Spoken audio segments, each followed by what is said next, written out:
me who you know, where you no surprise. The man me surprise. They say I still saw Leo Messi say oh, say he say you see a Ballon d'Or. Leo Messi a 10% chance of winning the Ballon d'Or. Yeah. And come on, yedi.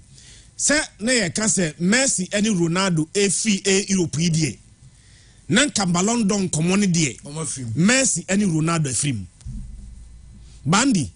So osha ajareme dasi. So here power ranking on with that to sooner. And the almost a branch of friend Jude Bellingham. Oh, how many percent chance of winning? 25. Argentina Jude Bellingham ever make it that number of percentage, you know. Because ye kasa says ye can Real Madrid poster boy as a surprisingly, you know, the 1 year no I be sign Vinicius. Yeah, that's very true. It is here is a Madrid AP player be a project, you know, for a Ballon d'Or. Last year they Vinicius. But season way any a branch of friend Jude ball all bono. Say Madrid edgy air Champions League. Na league ni they say it's almost done. Na Madrid AP player be a project, you know. Say Uncle Ballon d'Or na and the Jude Bellingham. Again, the entire Jude Bellingham and Subetimi back into this conversation is a more bia remfi. Sa afuwe si we the league competitions in area. There are major national competitions there also. Yeah, there were Euros. There were Euros. Copa America. I think the Copa America and Euros, you know, will be played almost at the same time. Yeah. And it, you know, say, I brand a friend Jude Bellingham. Yedika can say, open teams now, echo Euros, you know. The chances are bright as obey Timiaji. SI England. So imagine the scenario. Say, Jude Bellingham, Aji Champions League. Jude Bellingham, Aji the league. Then he goes to the European Championship. No asa koya de abuama England Aji the European Championship for the first time in their history. And the other man for him, the European Championship, no, England ni bidawo. So for the first time in their history, na say Jude Bellingham eboa, ema the English national team no koje the European Championship wa. Based on the club achievement, you know, and the become one, I think say he stands a better chance of winning the Ballon d'Or. Name Momono Andy. Say Jude Bellingham ain't be any Champions League, you know. I'm talking about possibilities. Because semi-finals you are playing against Bayern Munich. It is possible they can kick you out. Yeah. It is also possible say Mubetimi a Bayern Munich film. Sa time no me will be Samia. The Mubetimi qualify between Bayern Munich and Real Madrid no will win the Champions League. Then when the semi-final no Madrid akoshia a Bayern Munich. Bayern Munich a Real Madrid the film. So Champions League, you know, Madrid anye. You know, adia Jude Bellingham betimi agia ne say bia oji the La Liga. Then so oko European Championship no. Na England akọ no man koya dia and are you sure say affecting the chances? Be affecting the power. It may be a Jude Bellingham dia no. Ye kasa sesia no. He stands a better chance of winning it. But it must also depends on the performance of Jude Bellingham and Real Madrid in the subsequent matches na kano and the English national team in the European Championship na Barcelona. Abrante Fred Mbappe 23% me boa. So no super Champions League semi-final. Yeah. Waji League 1. But so bigi La Liga no bigi League 1. As a comparatively, you know, La Liga no was strong in League 1. Yeah. And it, you know, say Mbappe so super say pushing the chances in the 3 years ago near conversation ya. CS Messi no Ronaldo free on ma. Nanka ye Neymar, Vinicius and Mbappe. But I say Neymar is out. Vinicius this year is not coming into the conversation. And I branch friend Jude Abeshim. Mbappe na returning in the position. By Mbappe position also no will also be dependent on the Champions League and then the European Championship. Yeah. Say maybe so Andy. Say Mbappe etimi ebo final, which looks more likely. Because PSG body Dortmund there I think say a manageable. Men can say easy. Yeah, but quite manageable so betimi manage a push it through akọ final. Odu final kra na wanyi. Odi kaji the French Ligue 1. Then occur the Champions League final ebia wanyi. Then the French national team, here say the English national team no, a better chance of winning the European Championship no. Andy what about the French national team? Almost a better. I'm gonna G World Cup, SABO World Cup final. So they also have a better chance of winning the European Championship. Agent to know say Abrante Fred Mbappe, and so Eddie France, about the European Championship, and if they win it, Andy, I'm sure say he'll have a better chance of winning it than Abrante Fred Jude Bellingham. Andy, baby Abrante Fred no Haaland free no. It will always affect the chance of winning a major title in the year national team competition. Yeah, no way, Hodie. No way, no. Already one qualified. So last year, no way ever World Cup now. We are sure say enka brighten the chance of so beating me about Ballon d'Or. But no way the entire message Ballon d'Or last year no was because of the World Cup. Yeah. But no way the European Championship na eba bono. No way unqualified. Already Champions League na bono so semi-final mo film. Quarter-final. And you know, one share possibilities or the how many trophies never fee? 2 possibilities. Maybe the league and then the FA Cup. Yeah. But since the way crano, see a projected a Man City best player. Only a man for more money. Yeah, as a fee for the projected for the more. And it you know on a dear Yamianum Ukraine say oh share baby of free any year a national team competition the country now qualify ni dia ye pe place o metima agi Ballon d'Or this year na Abrante friend Haaland out of it. The Messi comes into this conversation. The entire Messi will come into this conversation. I'm sure say amuye projection now they are looking at the possibility of Messi also winning the Copa America. And on you know, if you think that Messi bet me the Copa America, and then you know, say, see a man Ballon d'Or there. What about the possibility of Ronaldo also win the European Championship with Portugal? Go on retire. On retire. And a baby Ronaldo bonusono. Or say yeah, the show goes to honum. It is a Messi a chance of winning the Ballon d'Or because of Copa America there. Then you must also give CR7 a chance of winning the Ballon d'Or because there's also a possibility that Portugal team and the team when they assemble, that's a Portugal team a team where they are also capable of winning the European Championship. So the excuse in Tia was Messi was a 10% chance. If you are being fair, then you should give the same excuse for CR7 because he also have the possibility of winning the European Championship. So Messi also about us baby I need a tono. And number one, recency bias. What you say? America can say Jude bet me at the Champions League. Now Jude aji the La Liga. But oko heroes no one koyade. Na sam na ne to abana. Player would do national team yade no. One shot man for be fit the oye ne be 2 months ago no. Because he to abana. The why ni say ya no. Eba man for adwimu in 10 times in the why twem be 3 months ago. So what I say. So in the event Messi goes to the Copa America, win the Copa America, become the best player of the Copa America, eventually become the top scorer of the Copa America. See to abana. One shot 2 months earlier now. Jude Bellingham ekwaji the Champions League, La Liga no. So ankwaya de European Championship na. Sa recency bias no will affect Jude Bellingham. But asema make me say baby am no munya adwi kakra bia ni Ronaldo na wa make the list because you are making possibilities, room for possibilities. In that room for possibility no, make the same room for CR7 say he's also capable of winning the European Championship and give him at least 10% chance of winning the Ballon d'Or. Okay. And yebo FA Cup semi-final. Yeah. Chelsea won the semi-final season way, so about semi-final back in the Carabao Cup. Yeah. And the crowd there, they went a step further. Echo final, losing to Liverpool. Adia Chelsea the season when he said, I said, Omu Yusu cup competition, you know. Eddie save Omu season, you know. Last year, Chelsea finished 12th. That is why I can say, yeah, Champions League, Chelsea are Mobi. Season way, so over Chelsea position now, Chelsea at the 9th. There's only one possibility.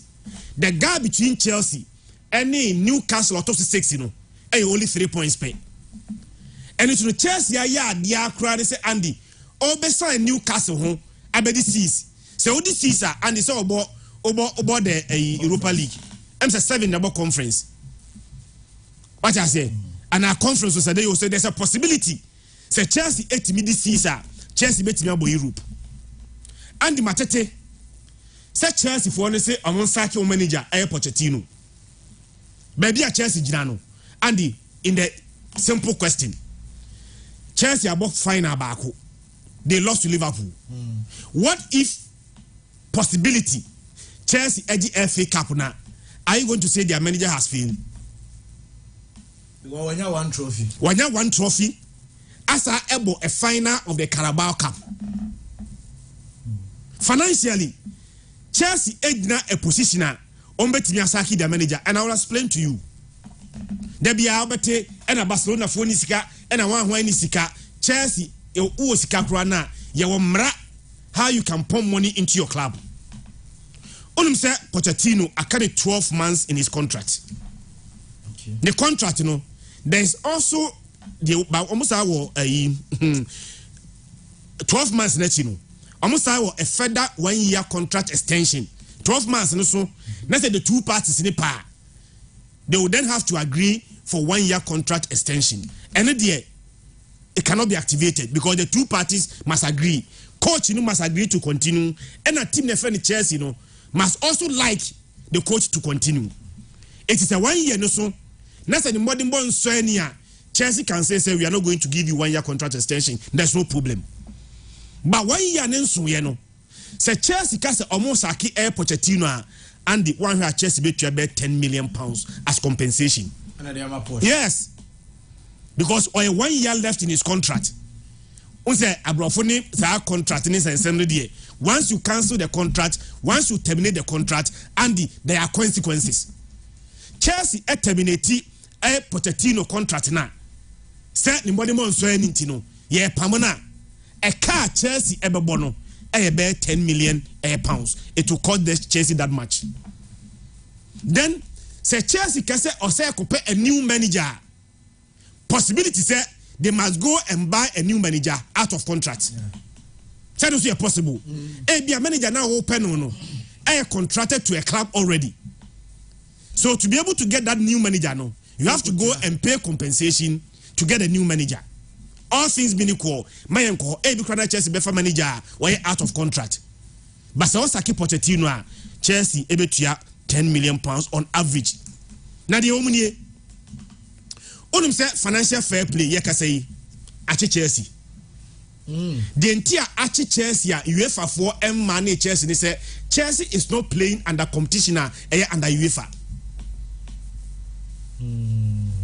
so nim sa okay financial fair play no emra UEFA na ahye say wo competition organized by UEFA emra na UEFA ahye no samra ne diu okay the Arsenal Chelsea they say last year Oman qualified for Champions League so this year Chelsea not playing the Champions League and then there's a possibility said next year so no Chelsea will not play Champions League or even Europa so financial fair play no Chelsea betimi abusua up to this point but UEFA financial fair play no will not be applied to Chelsea because they are not playing under competition organized by UEFA Bandy last year Chelsea eto Caicedo £115 million I had to say what how na odi beka Chelsea spending ho a and the ebeko $1.27 billion sika Chelsea are spending over 2 years now we oti asia education simple bia beti asia okay see your contract negotiations are and the enema your number 1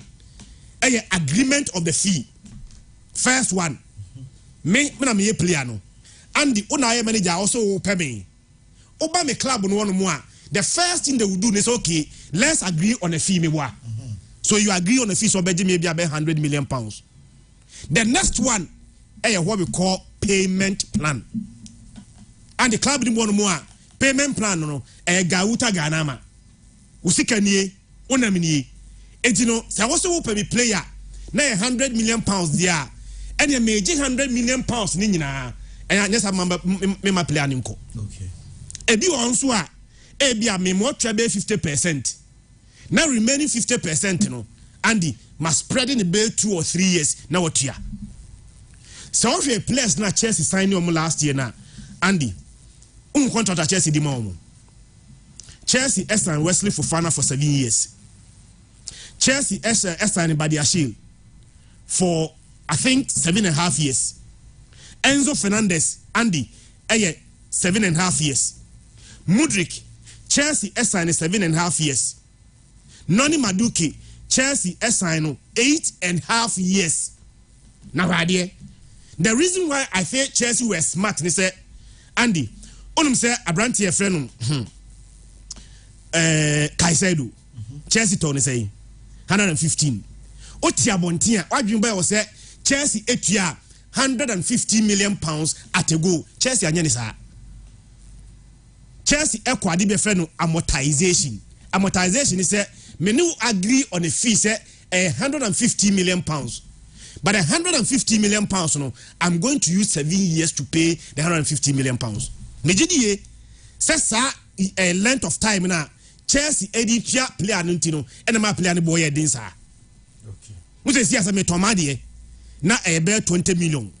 Nandi Oka se obeto. But all the bear 5 years the I'll calculate inflation with account so that in 5 years I'll not lose the value of my money. Edit no Abrante friend Moise Caicedo na Chelsea eton 150 million pounds no. Chelsea at the 7 years nature and the simple calculation. Say Chelsea spread 150 million pounds over 7 years afibio tia say. Afibia Chelsea etua 16.4 million pounds. In their financial statement, Uwa Bontia, what you buy or say Chelsea etua 150 million pounds, but in their financial statement, Afibia Chelsea etua just 16.4 million pounds every year for 7 years. Andy Madueke Chelsea told they say 29 million pounds or signing 7 years. So my amortization spread 29 million by 7 years. Afibia Chelsea just 4.1 million pounds. Mudryk 100 million. Chelsea signed no 8.5 years. Spread 8.5 years by 7 years. Afibia Chelsea 12.5 million pounds. So what you buy say Chelsea 300 million pounds at the goal. There be. So where's Chelsea financial statement now? Afibia no Abrante friend Mudryk no otua only 12.5 million pounds, but they are still not Chelsea turn 35 million pounds no. O spreading by 7 years and the Afibia otua 5 million pounds. But the problem is that Sasikana Utiana this year no Afibia utia the same amount of money. So the tumsa so Utiana te go dia only kabim. But sa usu untia mum na obetiane kakranka kradia e chese ene se utia sa players ni nyina se Afibia utia ebia 80 million for these players that 80 million no, next year you are paying the same 80 million. The following year you are paying the same 80 million. One thing back on so a Chelsea here say bo mo say Andy business in the amanfo osua you amanfo osua ye the entire esabu a Chelsea they say last year no Chelsea top players no they also sold players ne boa we say last year Chelsea clear out power. Yeah, how many players left? I think 13 players na Chelsea clear omo 13 players na Chelsea clear omo no Chelsea raise 254 million pounds. This is where they were smart. Omokota no mass spread the payment. But Chelsea torn mudieno. Omujiscani in Abu.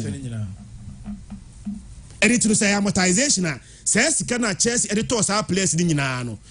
No more spread the payment na.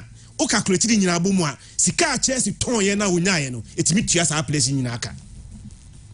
Tony dear or Tony Diana. No a spready payment, but no time will be there or get cash in. So last year, 254 million pounds now Chelsea raised. All of them were recorded in their financial statement in that year. The danger is that next year, no, say Chelsea and turn new players only revenue be able to collect to offset this year bill. No. So as here, because the autumn turn there, we're just getting in us CA. I know the church we know.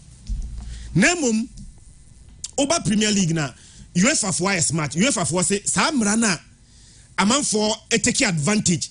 Some top player any board then. But me use payment EBT system no. UEFA so they want to change it. Next year kono. UEFA for say auto player. Na untimi ntuesi can now spread it. What you call amortization na. Untimi emfa more than 5 years the bitua. Samra no so no. Unsi Samra it doesn't take effect in the past. Samra no see next year. I affect Chelsea next year. I said the name Mudrik they do on him. They do on him na be affect you.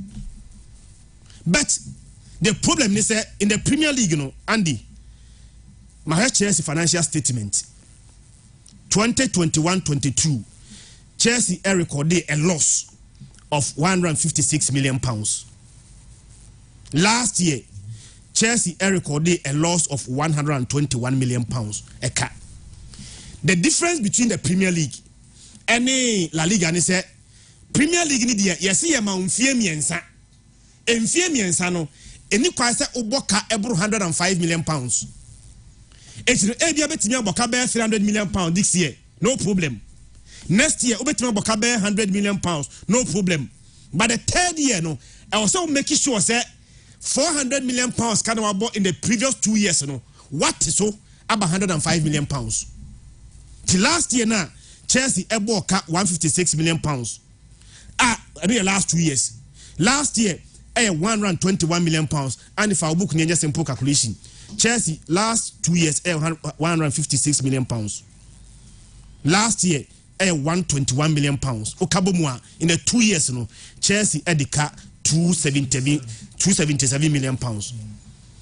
So next year, Chelsea financial statement, you know, or more capital injection, and Tisa Canoso, £105 million. So Premier League profit and sustainability rules, you know, would then affect Chelsea. But to sort yes, this year, last 2 years of Boca, this year and so last year of Boca, but Premier League no make room for that. But in the third year, no. I was also making sure say what the financial statement in a bar a car what boni nyina no in the 3 year na ekem no eni kwase ebro £105 million already Chelsea at the cut £277 million. So betimi ato player bi obetimi asake ni manager dia the first thing Chelsea must do is to be able to bring that £277 million less than £105 million and then raise revenue for a purchase at Chelsea betimi aye. That is why so what is a clubs to be and now a partnership club will be now Chelsea has spent more than $1 billion. Now you have a form partnership Chelsea. It is because Chelsea is not playing in any competition under UEFA. And the English Premier League rules no a 3 year period, 3 years no so. So next year Chelsea the financial statement ba now want me and technical so I'm less than £105 million there. Then the Premier League profit and sustainability rules no would then affect Chelsea. Well, I see. So you understand it? Yeah. Mathematics, any amount for business now. Almost and they know how to navigate around the system. And Chelsea is doing that just fine. Their can say they will need so much capital injection because and some of me at Toby Crown, I saw Canada day less than £105 million. I saw what so. You also need to go into the transfer market to beef up your squad. And I only player be out say player Ben at Chelsea beton to raise revenue. It's a kepa babaka no matter. Chelsea. It's a kepa babaka no matter. Some can some and on person who talk kukurane konogalaga. Yes, because they will need some Omokana Omadi in the last 2 years, you know. They will need to beat it down. And beating it down so so no is kind of bad because it's on a Chelsea best player. That person will take a Chelsea weekend team no. Send it's kind of bad also. Because about KD. Omonton ko pa onumya Nicolas Jackson. They be so pisca. Andy. But I'm sure sir they will still find a way and then navigate around. Say so pisca the any so akoko be now they are just kakase. Now Chelsea but who so ko ton ko pa me azomo. They got supporters in the way. Who got on Chelsea for Messi? Hey. And there's one thing about Chelsea, me nim say none the best Sadia. Chelsea in the past under Abramovich. Chelsea key player bia uhiani bia untiminto. This is a Chelsea a UC player na wie. No only future me pesa asebesiko. But under Abramovich, Chelsea key player bia uhiani bia obe keep no matter what it takes to keep the player untiminto. But is a Courtois there. Yes, Thibaut Courtois, yes, was an exception. But almost all their key players, such Chelsea pay, was it China Mafa? And see, Timinim Sabia under ye nominabia, ye nominabia, Nema versus Sandia, Mintiminchre. I'm saying we need to clear now, man, from TSC how the system works. Chelsea ball against City today, the FA Cup. Wow, baby, Nibiano, Ushia, Manchester United, and Coventry City. We are sure that Manchester United already playing the FA Cup final because Coventry City there. So Manchester United and Coventry City in the FA Cup semi-final are more final there than Ten Hag they say about Nasi too. Ubia say one team Coventry. Your season already are terrible. Last year Manchester United won FA Cup final. They lost to Man City. Because our game, you know, Ikai Gundogan one of the earliest go in the FA Cup final. And United be take and Ikai Gundogan share 2-1. Emma City edgy the FA Cup. Manchester United edin kakran kakrasa abedu semi final. United bedu semi final no so I think the opposition you know the umbetimi aboa United and say Manchester United Coventry City. Want me as Coventry City mo FA Cup final there. Then Ten Hag, minim don't bet me. I don't know if you interview about Coventry, so we are planning on how to beat. Oh, plan on how to beat Coventry.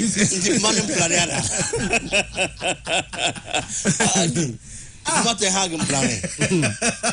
Coventry City were planning. Then the Man City is all going. And they sent to over start planning in them. And they over planning over chassis in them. The may share Man City how they are feeling now. After the exit. Yes, because we here on Madrid now. They did almost everything that they had to do. Apart from finishing and creating decent chances. We hear game now. City had dominated here. But when we watch the game, you do not see too many decent chances created. Apart from Kevin De Bruyne at the end. Or hitting target. Manchester City, any Real Madrid no. Manchester City about 68% of ball possession. Andy 33 shots, 18 corners. They needed just 2 goals to qualify, and the Omonia had 2 goals. No. They dominated. Shot neighbor, corners bar neighbor, but they were not as clinical as they were supposed to be. Again, meaning technically, can somebody say that Man City are unbeaten? Did they lose against Real Madrid? No, in regulation time. Which means that Man City ako 42 games with fear even though they lost some penalties, but technically they did not lose that game. So if here Manchester City still ako 42 games with fear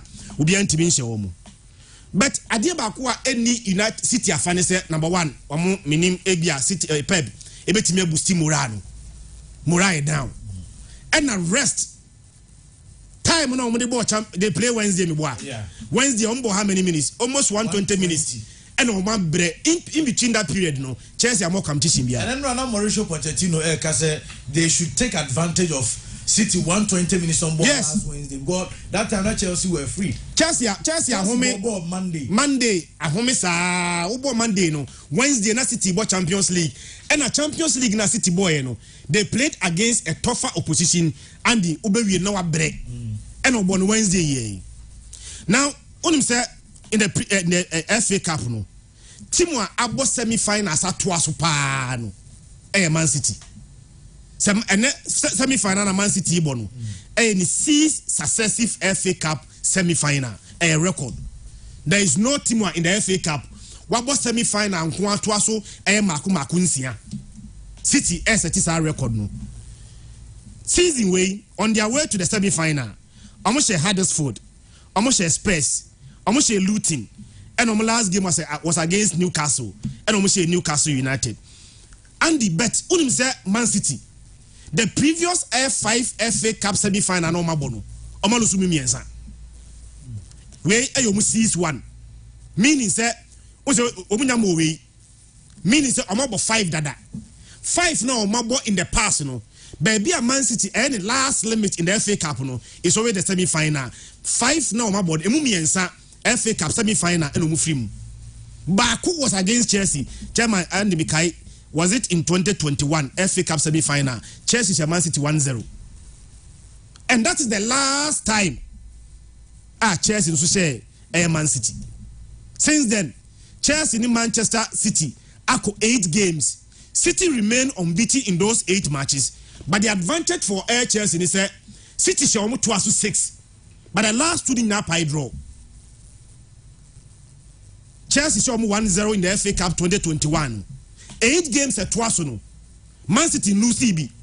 Man City winning the first 6. But the last 2 no and the Nina pie draw.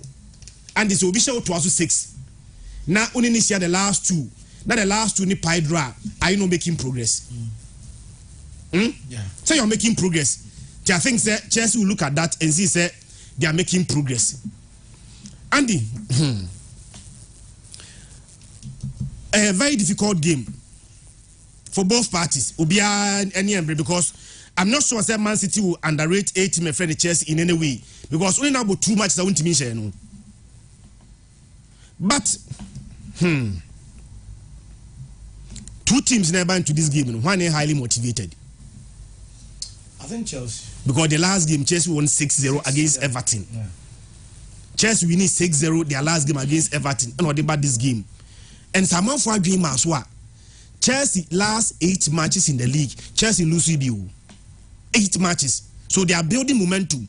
In the last 8 matches, and the lose. Medical can say the points gap between Chelsea and Newcastle or that season, only 3 points per. So there's a possibility say Chelsea will be to Europe next season. But the idea match Chelsea is Obo FA Cup semi-final we are on Chelsea upcoming fixtures. Obo City we are Obo London derbies me and Santo Asu. Check it. Obo Arsenal. No Obo Spurs. Omo West Ham. Obo Spurs no about West Ham. Yes. Arsenal. Obo City we are about Arsenal. No about Aston Villa. No about Spurs. No about West Ham. Some teams no. Every last season be seen there. 15 matches against our teams now. Obo Mudino. Chelsea winning 2 pay. Hey. Yes. From last season, ABC this season, 15 games against those teams, Chelsea winning 2 pay. By a FA Cup now, teams are about semi-finals. And the Manchester United about 32 FA Cup semi-final. The Otosu Mienua, wabo FA Cup semi-finals no. Arsenal about 30. The Otosu Miensa, wabo FA Cup semi-finals Chelsea, about 27 FA Cup semi-final. Bandi, onum say FA Cup. Next City, Asia, Chelsea. The last 7 meetings of the 2 teams in the FA Cup, City winning 5. Last year, Omushia, na a 3rd run, City Asia Chelsea 4-0. So in the FA Cup, the last 7 meetings, Man City are winning 5 of them, including the last meeting FA Cup 3rd run last season, Man City Asia 4-0. Okay. And you don't change the winning team. I'm very sure that Pochettino actually the team now or the Botia Everton now. I'm not sure he's going to change anything in that team. Until then Malo Gasto on the right back, Marco Correa, one of the Chelsea players or more improve pass. I mean Chelsea game now me share Marco Correa bona. To me, he has really improved. And then I want to find Travel Chaloba and Thiago Silva born the 4 and 5. Sa game no obo Conor Gallagher and Moise Caicedo at the double pivot. I brand to find Enzo Amos Abonibi. And we are coach now. What we do decision? Say all the Enzo ba. And I say maintain this squad now. I say Everton A60. Team say 6-0 and you don't change the chemistry. Okay. Say but Tia City. Now say we pay attention to Obi to say Kupama. Obi attention to Obi to say Bernardo Silva. And Obi to say Haaland. And now Fordina. A brand Tefeni Kupama and so Ed Rusa State now. Say who game at Chelsea, you must pay attention to him. Season way Andy, the goal contribution is 38. 25 goals in all competition, 13 assists. What do play be as your opponent now boy Chelsea, you need to pay attention to him. everything said and done, I think the City and line up. No me motivated. FA Cup final against Chelsea. Oh, neutral grounds. I'll go for a 2-1 win for Timor. Your friend Man City, but they will dominate and they will need to take their chances. Biggie, Andy, and some of the doors na maybe are interested in Ginano. Mame Shasi and free a Liverpool game. Classico pan above home. Are they in Classico above home? Now, euphoria and crowd. You don't feel it. Maybe I come Classico. Possibly it is because Bako Yadi, Bako Yadi.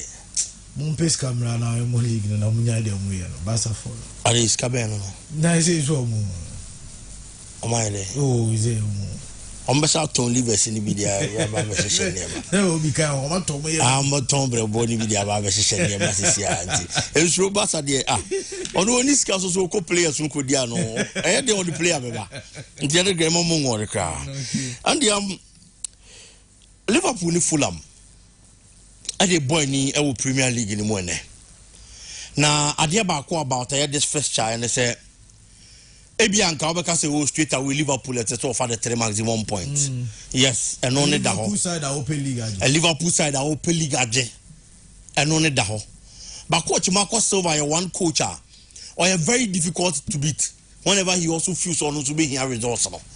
Oshe league log in this one. The position of league log in this one. Ebian middle half of the table, and our banty and another coach in the team in the nam, and only no credit. But who here no free on one? Fulham team ni a teamer this particular season almost shall say very well along the line and near Manchester and Koye.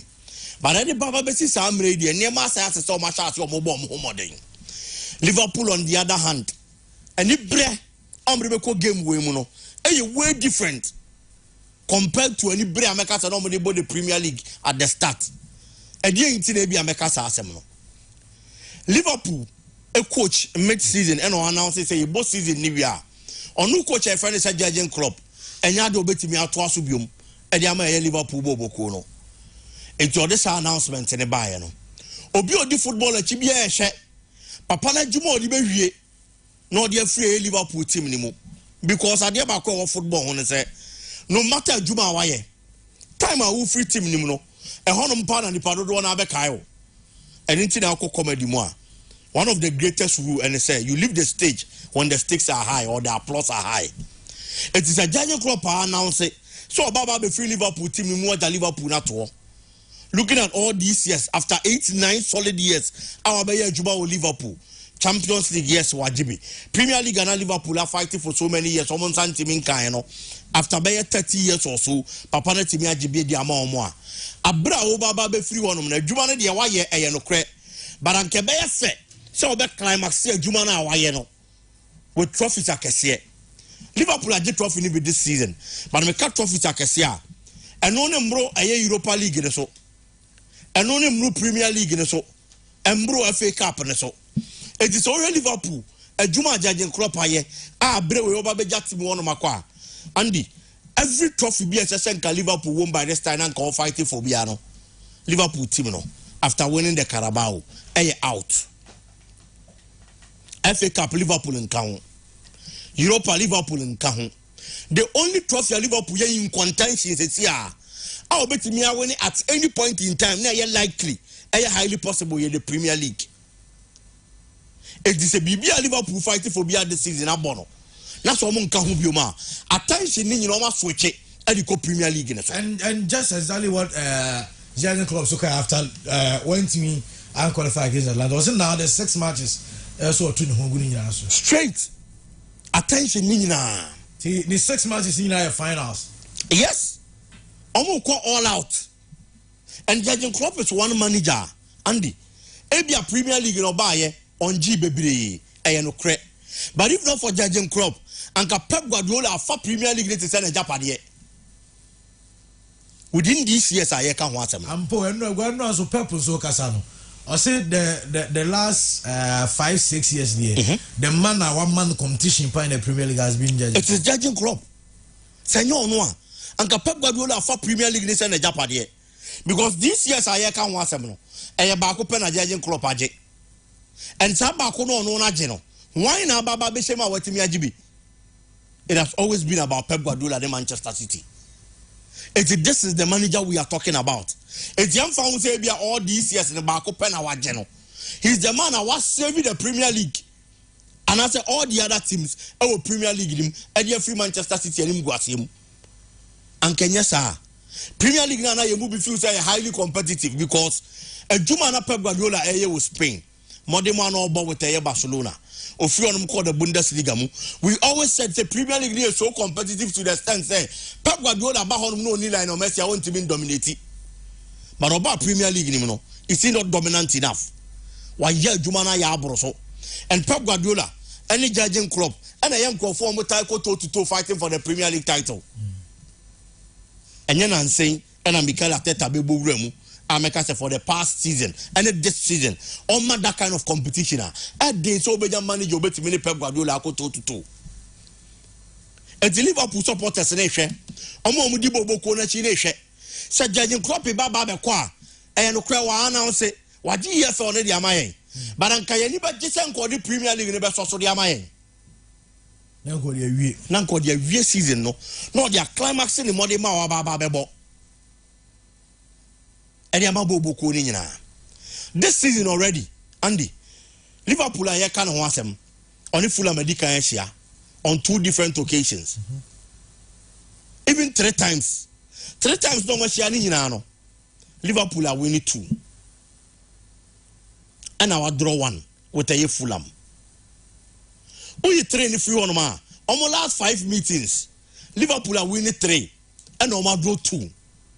But at the back woman say 2 draws na abani na na Fulham home.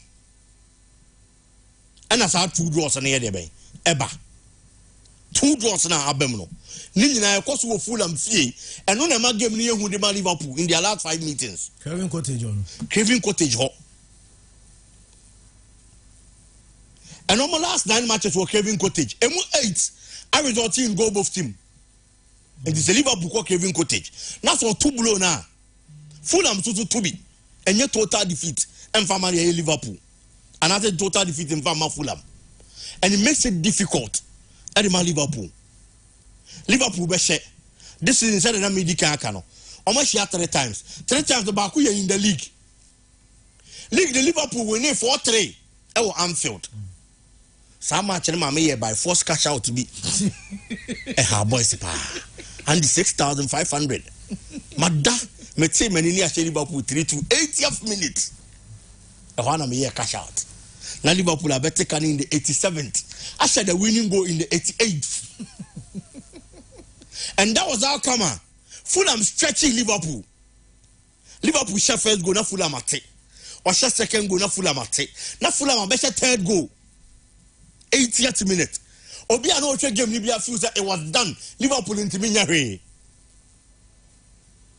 No matter Kano, not Trent Alexander-Arnold. And the winner na Baba Besoso. And the Liverpool na 4-3. In the EFL Cup, Carabao Cup, no. Liverpool also winning home. But o call Fulham home no. EFL Cup ni Monday. Omo ko ball 1-1. Liverpool and Tibianche. And nana make us almost last 5 meetings. Liverpool are winning 3. But 3 wins in Liverpool home. So ko Kevin Cottage head things Liverpool beche. Our quality, these 2 teams more. Certainly we can say for Liverpool. And then the other. Adia ba ko Fulham war in this game omo dey bem no mo dey better results. Willian is an experienced player. Ni age was so 35 years. But this season for your Fulham team no will leading the lines. I motivated the young ones or no more bubble to perfection.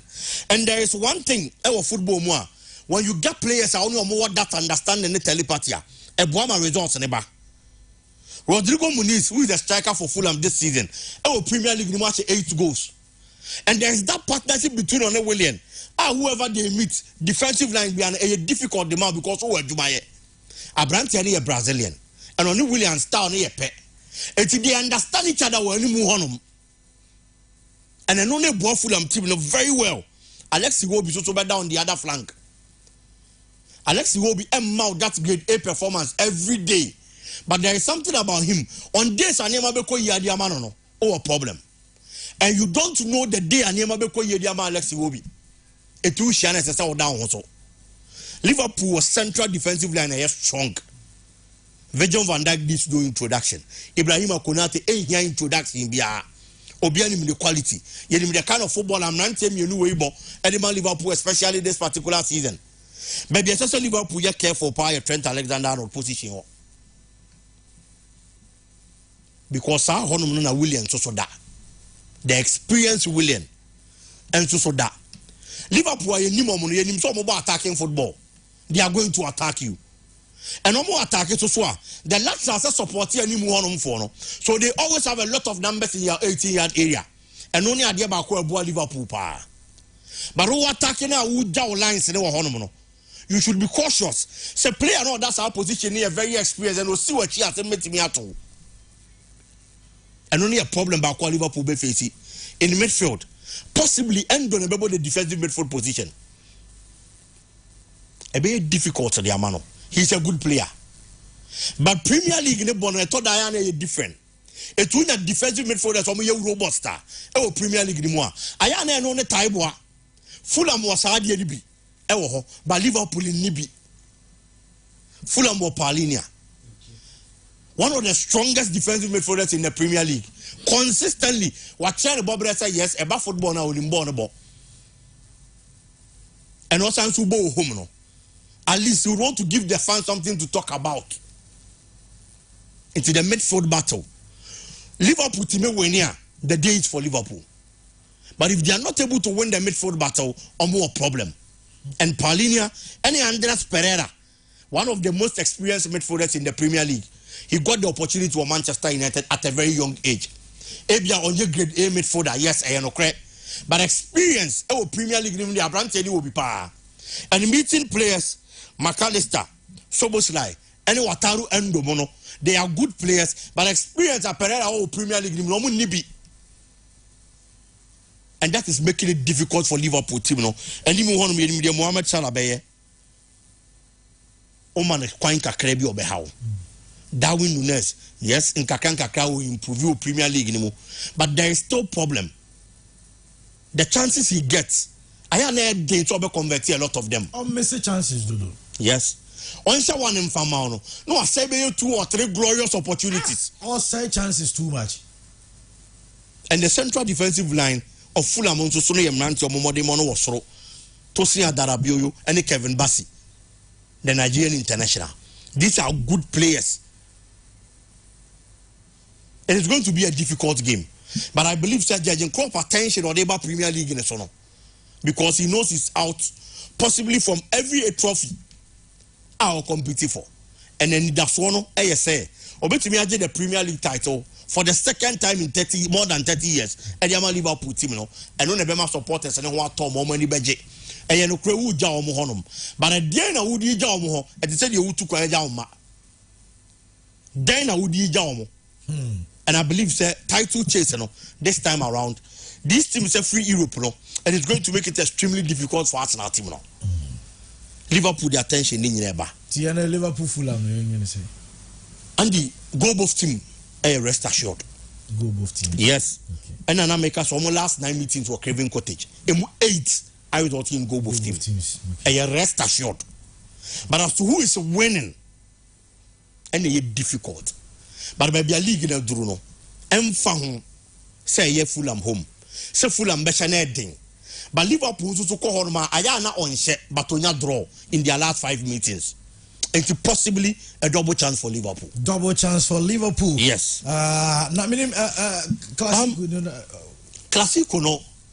Adiabako Barcelona are fighting for your pride. Barca has nothing to fight for. Barcelona league over. Debbie decided yet. Just 8 points, if my memory serves me right. 8 points. Yes. So Real Madrid was 78. Fight. Barcelona was 70. So they could still fight. Problem then they say Real Madrid not a articulator. Udu anima yin hu du achi ayin. Ye wo teams bi won ma woda wanimu a. Wo ye confident say me yire me ho asem asi di obeti ato. Metimi akwa akusana ho. But the mentality Real Madrid has when it comes to competitions like this, Andy, a difficult team be out than a chibia. Now, on your show, sir, Madrid game I'm born last Wednesday in the effect on them on the class. It is even going to be a motivation for Real Madrid. Bravo, Bray. Yes, Madrid Bray. But we acquired Na City dinner for last season. Na City acquired 3-3. Our Real Madrid home. No more back to Etihad. A grounds are Madrid and share or order. Yes, one City, but at least or eliminate City, and that was the plus for Real Madrid. Getting that confidence alone to go into that particular game to do what they did. Carlo Ancelotti, son and sa, and the upper results. That's a Christian Eka. So City last game against Real Madrid, no, now Edwin City be creating obvious goal scoring chances. It wasn't City a poor, but it was because Real Madrid went with a plan to frustrate Man City. To get their qualification. To get the needed results. It's at a point, City the ball, they do the 18-yard area. But almost the passes, then I'm saying. And I'm in chain. I know what's how to penetrate the defense to get into the 18-yard area. Now, Baba, be a problem. It's Real Madrid. Grounds are difficult. I'm to be a qualification, but I'm to last season. City's generation 4-0. A Real Madrid team and Madrid they over to be in the Champions League. But to humiliate Madrid at that stage, that is the grounds I pick results for just this week. It is a motivation rather for Real Madrid going into this particular game. Oh yeah, no free one man. This is on Barcelona share twice. Twice no Marciano was even the OS10, the last 3 classicals in Madrid already. Yes, the Benzema bought hat-trick be as yeah. And Omobo in the league, Jude bought 2 goals, and then the last one Vinicius also share hat-trick. Yes. This season watching 2-1 back. I should 4-1 back. That is Real Madrid we are talking about. They are in a very good form. And Barcelona Madrid, no, I am mostly a tie can be on my form and county. But Madrid are better when they are playing well this season. Almost Barcelona. Sadly, anyone with team they have it at the back of their minds. Basa dia ba ko okoma kwa kopre say on Real Madrid neighbor. League in the Southern American Enyanye decided yet. But Real Madrid leading Barcelona 8 points. Na Basa baba be league the Real Madrid and some. And the next thing pay plane ticket in Coach Spain kwa Kabi bin Ancelotti. Tell me about Serie. A Serie of course. But in Kakwaya Omode Ancelotti be faster. I have me trying to plan on over 8 points. Andy, and it is football. Anything can happen. Barcelona players, especially Rafinha, my last 2 games on my ball, our Champions League, actually clearly say, be the man to lead the pack for a year. Barca team, Lamine Yamal, the quality. Robert Lewandowski needs no introduction. Yes, but Rudiger also ball on about this particular season. And the Real Madrid team, and many difficult to take your neck out. Say Obi Kwako share Real Madrid, Obenyana for. Say not available to partner Rudiger or Ellen Chouameni. This season, anytime he's gotten the opportunity to feature our central defense, what change the quality in the West. Say he can be multifunctional for Real Madrid team. Madrid he go home at the Bernabeu in front of these fans. Andy. It is football, but I don't see Barcelona having a chance against Real Madrid. And it is a straight win for a Real Madrid team, Andy. Okay, Martin, I say, Biggie, now, Yemfadi, I cannot enter us. Now, Nana Jembibi Koka, any suggestions be Ediaba. Na yentien ose on the Susenka Asante Koroko, baby are players in Danosa, Omo Clubhouse, ka Omo fixes CCTV cameras.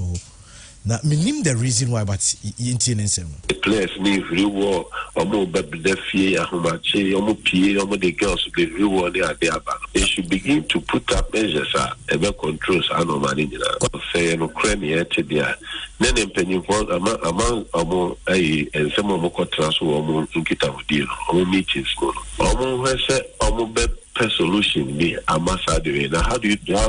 Simple. Let them install CCTV cameras around all over there. If you know what how we install CCTV cameras and CCTV cameras to monitor players, team manager, say a nephew hobby no to know if you on his phone he can monitor and see. Nana Jembibi Koka say me I needed say Kotoko players. also installing CCTV cameras at one clubhouse.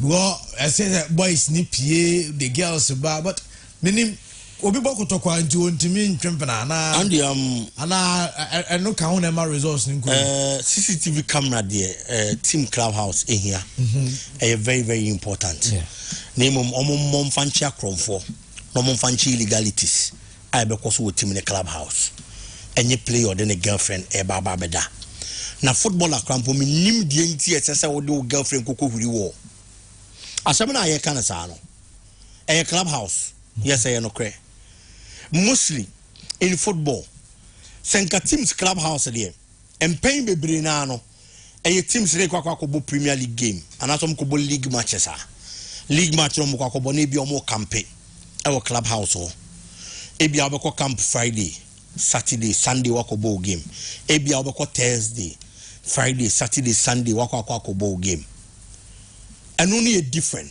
in those cases player bia won the bia wote or when if you out it and all back club house have campaign for few days 2 or 3 days akwa boy league match and no understand as a player the girlfriend e back camper ubetimi a question player and say over back campaign for just 2 days another 3 days e will camp akwa boy league matches and I will akwa for body back camp that it wouldn't be allowed, it shouldn't be entertained and it shouldn't be allowed Andy and then the Metias, yes, sir.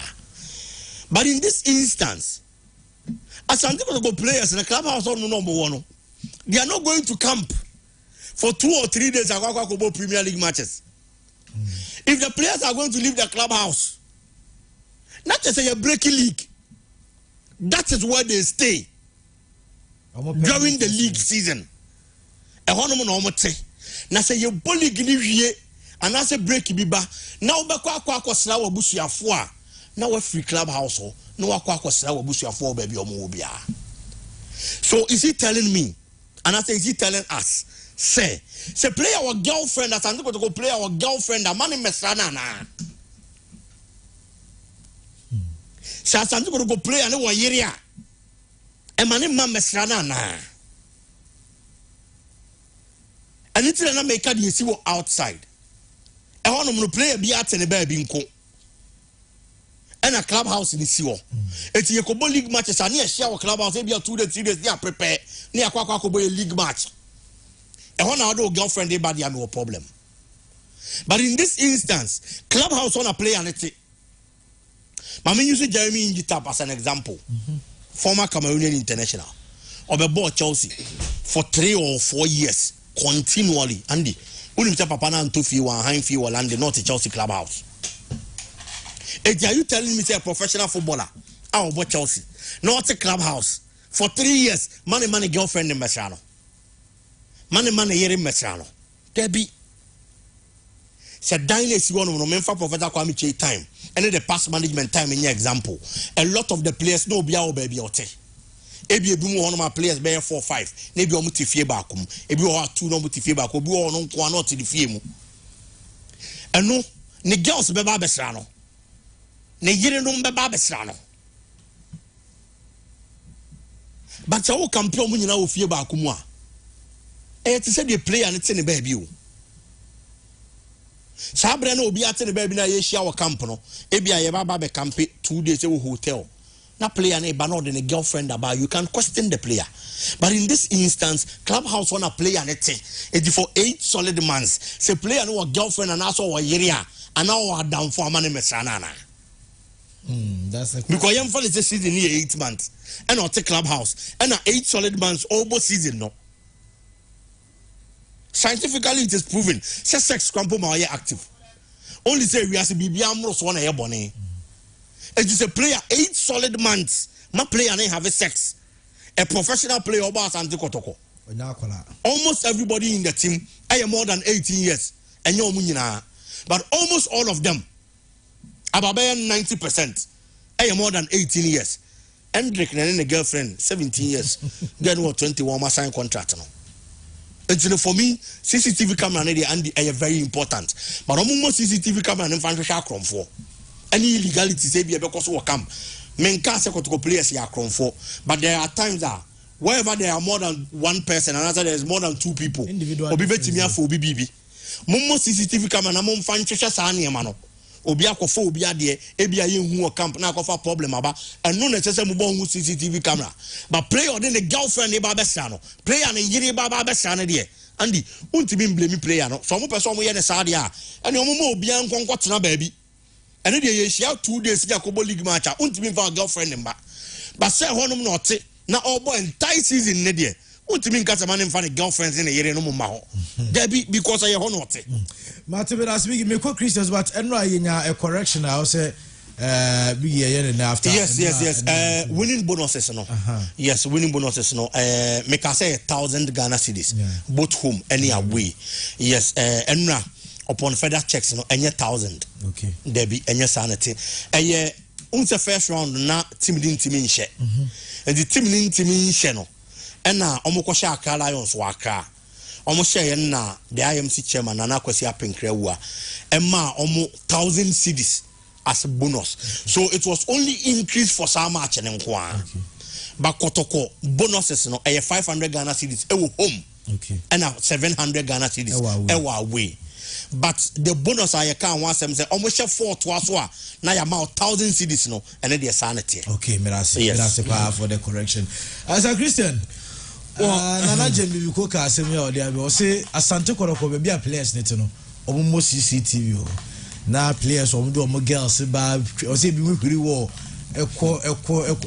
pie ko chele ne ade ni nyina go say ni nyina ka na resource enkoma yi di nyina is because of resource say resource ya we nyina player odi o change ma every day will not matter to anybody what I say Mekai say was it Romario and I was say a night before a very tough game okache ni coach say o man nko night club coach ni say o man nko odwane koyi bandi odwane koyi ade echi obegina bonu no no abo hat trick coach wo de neka bia asembia ni o sa player no kra no before every tough game bia no wan kasa baka chense ko night club bra because o chele ba o the resource beba when results are not going your way we look at straws niema eyenketinketi bia to find reasons in tia emma resource number normal and it is a footballer now to say we are making some of these pronouncements it must tell you say results in France say koya some of these things will not matter anymore and we hear bim bandi many big ya adwene these are not boys see a catch coach ni say ono mo kasa entirely different from so coach wafa now coach boys yeah what it temple university crowd and when you go to the university and when you're talking to students you don't assume that they are give them certain level of respect. These are men that have family head bimwa waria wo obi onware nwoye kra no that person is an adult what I say say obi di oba ba ne ho because of a football and tia man fa ba ma arincha o footballer umfa oba o footballer umfa ba counseling so provide my players and say maybe too much of everything they say is bad it adeno ebia obi ye but oye mane broswa that affects your performance then you provide counseling for the player ade bia ne mroso ye kura adwuma ye so ye ma asem bebre bandi affect you na wo adwuma no here stamina na ya akosua ochena ya bena wan da bia wo de one day one girl there untimi stop player no so man but you provide counseling say there are consequences to what you are doing beyond say be affect your own performance no kra no and ya de abu anything no on sa situation na CCTV camera no and you will not change it okay for CCTV camera ko bo honum the person will not take the girls to kotoko I hope you go share be before the camera o police camera ni bia unama body camera no na ebo mo ho anasa dey these things are irrelevant if you have seen one of the other year me say yes statement na kwa more like stereotyping na they affect you bia obehwe no na 1 or 2 players be na you but unya can say player the assumption is that all the players are doing it me ade ba ko a me mpene say ube use one individual behavior no I generalize it to describe the behavior of a whole group. Ya come out to it say a one for the Kodisa and a Kodifa from Infantifo until the Papa Kodifa into Bia the Infantini, Sana Kama Atuntino. So what the Kublen Papa Koya dia. Nede say ni papa ko pena de no atumu nyina amoso de ya ne say ade papa de a ye mfa mamu nyina ba ye bone de a ne aka say sa ne sa no mu nyina ate. So when it is an individual basis, you call those individual players involved, provide counseling to omofo. Say you are a professional footballer, this and this, sometimes on medical grounds. Obepe medical doctor bi no akire say there bi. O your sex and then say na the effect in ye a bit may affect your performance, lose stamina, born untimimbo, or future na was say no. And the exchange of girls from 1, 2, 3 a week in Nano, and the one shy debut to bet me at Tunkanaso. Now future na a bright 30 minutes pleasure at me say no. Provide counseling. So the CCTV camera ko board ma now ko say an SS crown, we don't provide CCTV camera in their dormitories. Ako secondary school, I will say CCTV camera about dormitories. Talk less of adult or mere professional footballers playing for a top club like a Santi Kotoko. These are not coast club. And your coast, and I can say, I am penning for. And as long as I am penning for adult, their sexual life, dear, there be untimika say with the camera, one will say back one name you do me, yeah. You call those individuals, provide counseling, or montia, and your monty or montina fetch or more performance. You have the ability to terminate the contract because performance in it.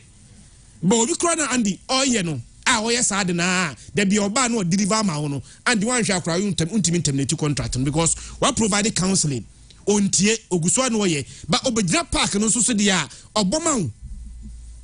So the other consequences in there you lead to the player. See a cross or so for preaching man the bia. Ni na ni eti. Nti atemuda ni ekobonsam jemu a who do we blame? So for na ya ni yaka ni enti etu kan sem ni player na player na enti dia na in the long run okonya esu effect dia you have done your part on na nya effect no nti we dia CCTV camera dia nti no obo bobo hefa gate na say bedroom na say hefa na fa mo bedroom na say washroom fa bi mo ho ade so betima bi washroom.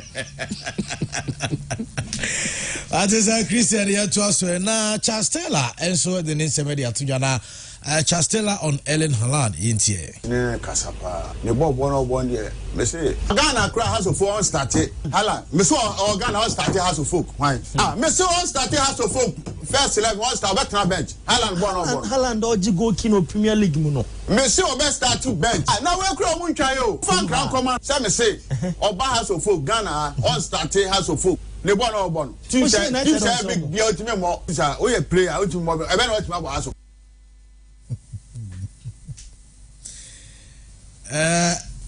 Christian ni bigi ose yam fan kran nkoma no na fan kran nkoma no say Haaland born no bolo che team that is win team as for ongo hwe ne oba has oba one fan kran nkoma no ba tela ayi mo ba has o kasala wa net Debi na na etoda Chastela isa.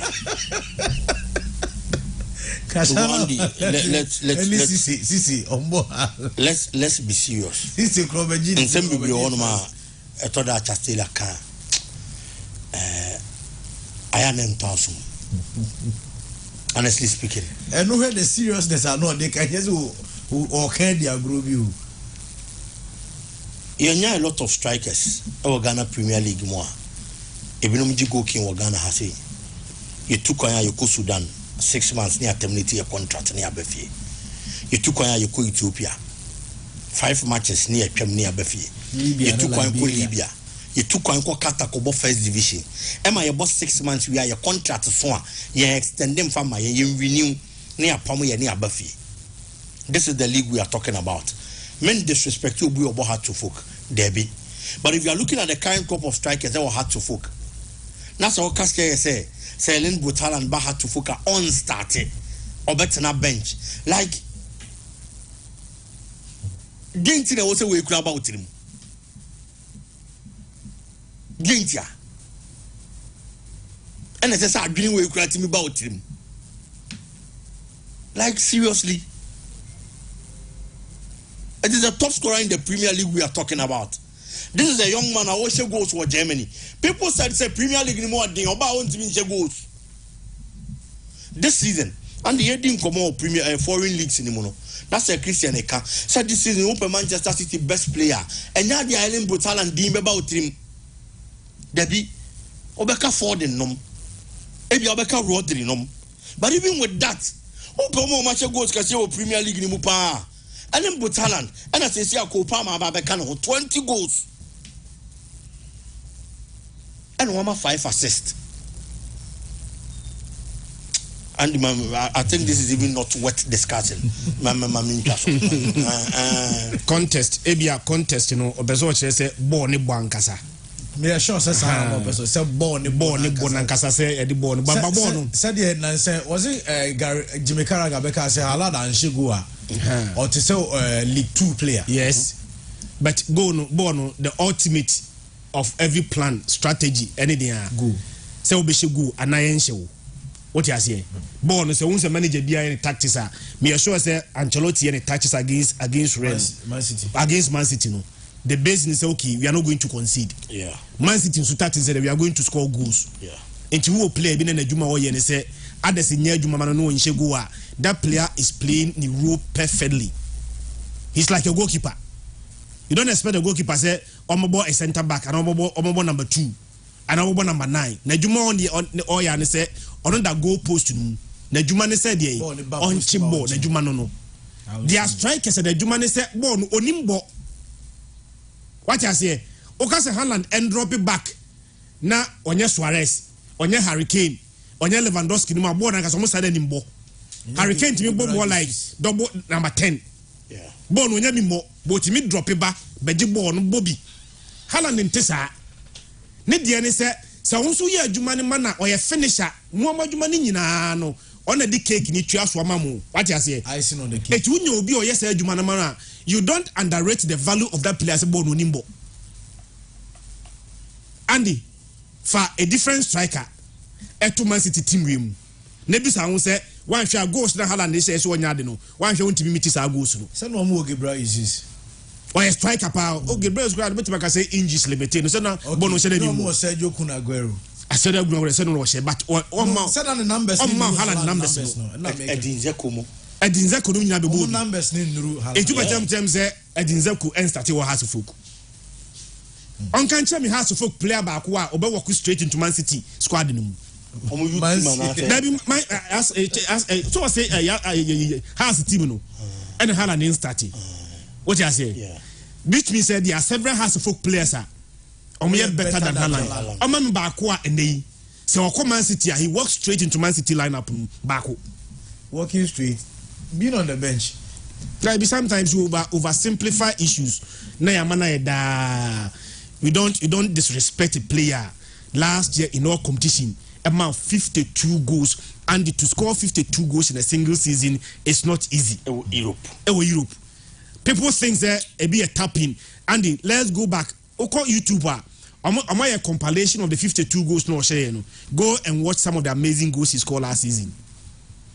Some of them were simply amazing.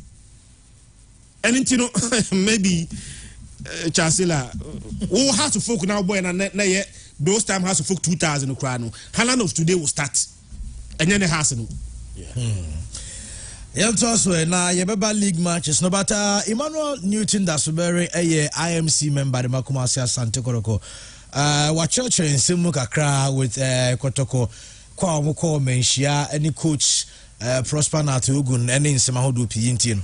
I didn't ever see and cannot from deductions now, Mimina and Rano. And say, players need every meeting up and share players to share technical team management. You are not and share IMC. Yeah, you know, IMC for now, and I am an up and cranny coach Nankasano. Yes, I need very 2 hours. Same like we do in our account, and then moving forward, no more saying we have discussed it. And if players also individually and all that, they can't say. And now the coach needs to show them, they poured their hearts out. The coach gave his assurance to say moving forward, he will try and what? Men kind of say compromise and I say wait, but he will try and as a friend, so there is a little bit of communication gap.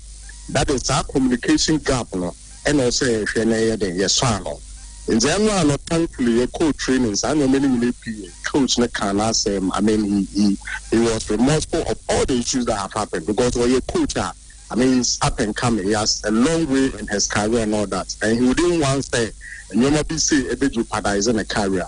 So maybe I am convinced, more than 100% convinced, a coach, you know, assurances for the man, it is from his heart. I have worked with him for some time. If it is not from his heart, I'll be very surprised. And if your boy is also kind, you know, so if you are I'll be very surprised. From all putting everything together, I am 100% convinced that we'll be able to be one of them. They would have displayed that kind of forgiving way, say no, when you move, they would display it on the field. I know IMC member for Asante Kotoko, Emmanuel Newton Dasuberi, and you're in Canada on Kotoko Samates on Sunday. Okay, we can craft out. And send you see and Rano, Yinaya TV, and Senior D can kind of Mark Siciano, near Bayin, and on say, like how say. And yet they need to pan say, Yanis Samatex, a book is here day. Samatex match no so no. Kotoko will be in a match very crucial. Am I into again? Let's say yes, supporters. Yes, Biano, Omodi Omonede, Omoman and Kaho. Nine Shelley Bayani into a top panel say the more and say results now club no Yaya no Wayano. And yet you say come say and yet the fate of the brand as Santi Kotoko. Then maybe a regional club meaning Namaya then. Like I said, Pomato will be coach no and now only players need to share a Kasai. And she had any man or say na edu him. Let's try and supporters. You could see that the next summer takes. Omumna Stadium, your best from a par. Omumna Stadium on the car team. And I am sure say at the time I raped in the Bona Benz or Pondi, Kotoko would have been victorious. Emmanuel Newton Dasbury and yetin kama memfa we nso na fi memra so na ye hwe in 7 hour kind league matches and Darling Post wa ha waye adwuma kakra with regards to league matches and Dreams FC Airborne Zamale coach Karim Zito say Dreams nyina and so be qualify to the semis. Get paid after the first and the second. I think we won in Mali. I will do here, but who qualify? Dreams. So it's the qualification. Whether I win there, I will draw there, whatever it is, I will make sure that at the end of the second round, we qualify to the finals. Coach Karim Zido said, "You almost had the moon and say, baby, you know my semis no, Eremu and so a final." As a Christian, Biggie, in team with and some person can really we need the Dreams, you know. Okay, matches we need the Dreams, you know. Legon City's airborne hard to fuck and Biggie. Legon City's hard to fuck, but meaning Emmanuel Newton Dasbury say, their course soon and say, who say, or no, they go and say, players, no, any coach, no, Obie, the owner come with you. I'm a Nina be daddy, Yami Admo, that's na. The supporters Nemra by Sports Stadium. And the Emmanuel Newton Dasbury, first of all, Untimin found Sabon Kumenche with a few kind. And there as an administrative manager for Asante Kotoko. I also can't send me chess supporters now. Supporters in Benya Botoyem, Omakuma Betomo Yem, Nomodi Odo, Ababe tight team lechi. And Pennyforce Casadema Abato. Until no matter the problems, Asante Kotoko woman. Say Pennyfor I Dibo Boku Nenim, Ebe can't send me say Chewa. Or your supporter on your GD Hotosobi. And this over her time and Yamanko, you know.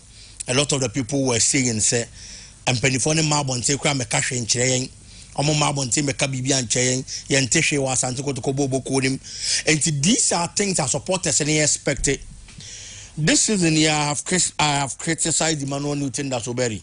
Say on a post fan at when they got the opportunity to sit on radio and grant interviews, they decided to talk about Niema and the division member Asante Kotoko team nimu rather than unity. And maybe Asante Kotoko Jinan Ohian Kabum Asante Kotoko Ehian Kabum. This is not the first time Openibia Free Kumasi Asante Kotoko supporters ni moache. Se Penibia Baba ya Asante Kotoko Ejuma. O Free Kumasi Asante Kotoko no supporters ni moache. This is not the first time. They be ansem but assembly Syria now you're penny now the bobo kobiano or the juma kobiano or the nipadombiano. The kind of decision I will be taking in some over cano and no best signing kabumaba. So be kaipa Herbert Mensah time. When Herbert Mensah left Asante Kotoko, there was serious division was supported him. Serious division I was supported him, just like Nana Ponsadia. But at that time, if my memory serves me right, the decisions they took, the things they said to the supporters, in kakan, and they didn't kabumne ebaye. It's at this moment, and some Asante Kotoko company for the country Kotoko supporters, decisions are moving taken at this moment, and no never chess and kabum beba or dobeba. Na yinaya to aso di akoyenim. And in some Emmanuel Newton that's so very akano. What just said there were problems. Asante Kotoko supporters it in some abontain. Since some na mabontain as and penifone di bobo ko na nimno. Ma bonti ma mechirim ameka bibia nche supporters na. De yen some 12 for better radio so bia ye beka bi on mefa. Ade ba ko se penifone hu no. Se tim ne nema nko yie. Na kasa dos wo abontain a.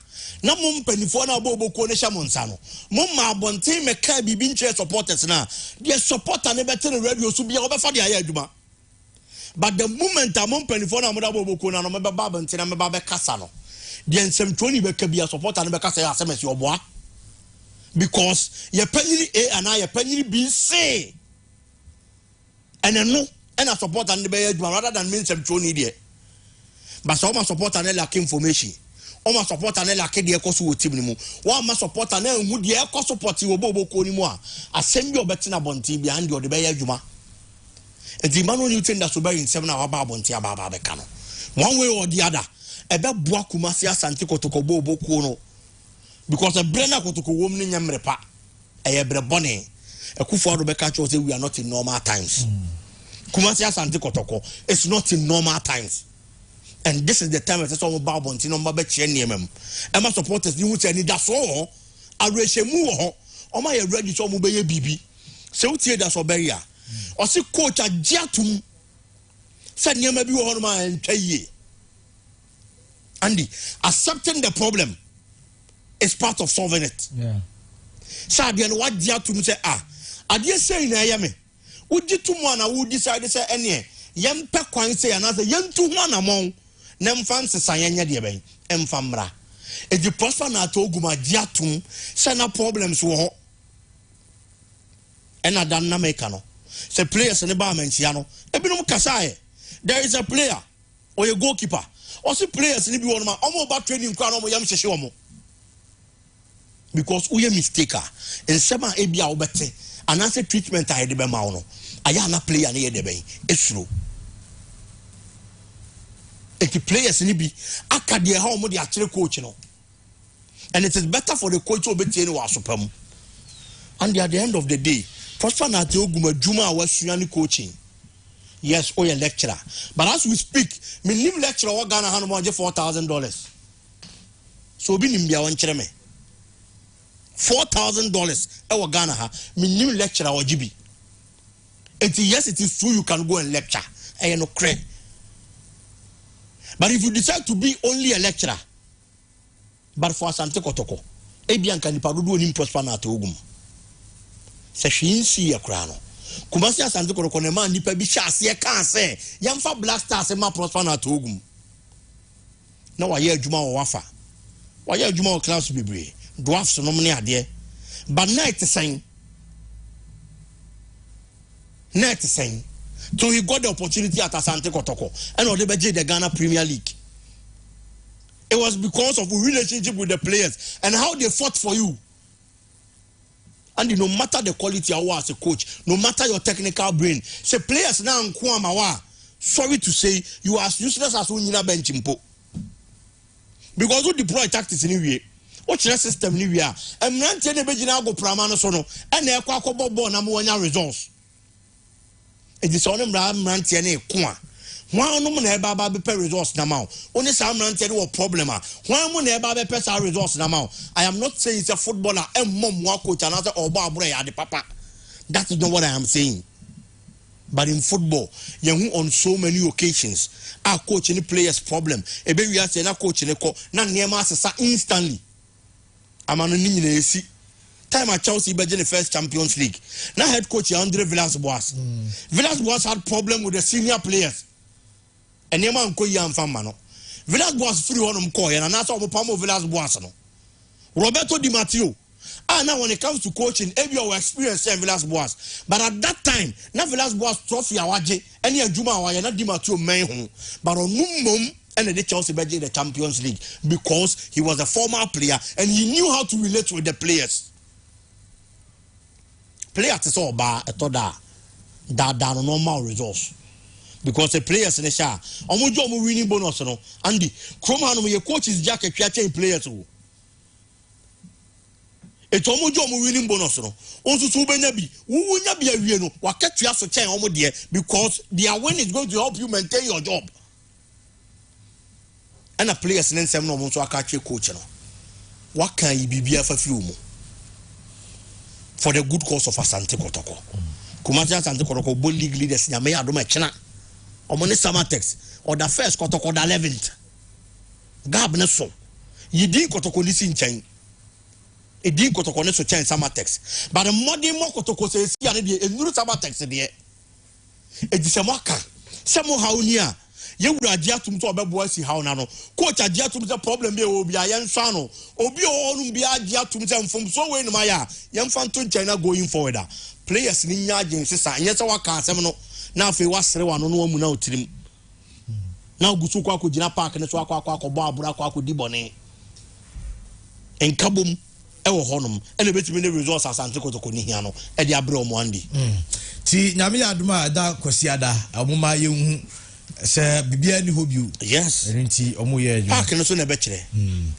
But a quick one on Legon City's out of folk. Say has in so nanye and on benya a victory last weekend. The anti league na na ye no. Aye. Kotoko den de senam nim say ye kada so beri ase. Edwa league na na ye no. O ene mama hwe kotoko kakra na memra has. Ana time no. Mami tiu kakra, mami tiu. Mate. Game na dey difficult. O he sama text this season, what you can't chance Asante Kotoko Ashano. Last season, Kotoko ne Samatex is here, Kotoko to me the double over Samatex. Omo winning waha. I winning waha we no. Essential call Sama boy. Eko Koche 2-1. Abrana say is that boy 2 coin. This time around, Kotoko ne Samatex, Kotoko Akwa we Akwa Kulusi. Samatex e Baba Baya Sports Stadium. Samatex won Krofobi with Tim Munim Kumati Asante Kotoko Nimini ye. Se Kotoko Jina ye, Nkomobi Honoma and Dinkayeni. But Asante Kotoko nyina ye and is a deep ni mutim ni yobetimi a how nipo double book one and Mr. Edmoaka knows the ins and out of Asante Kotoko ne Baba Sports Stadium.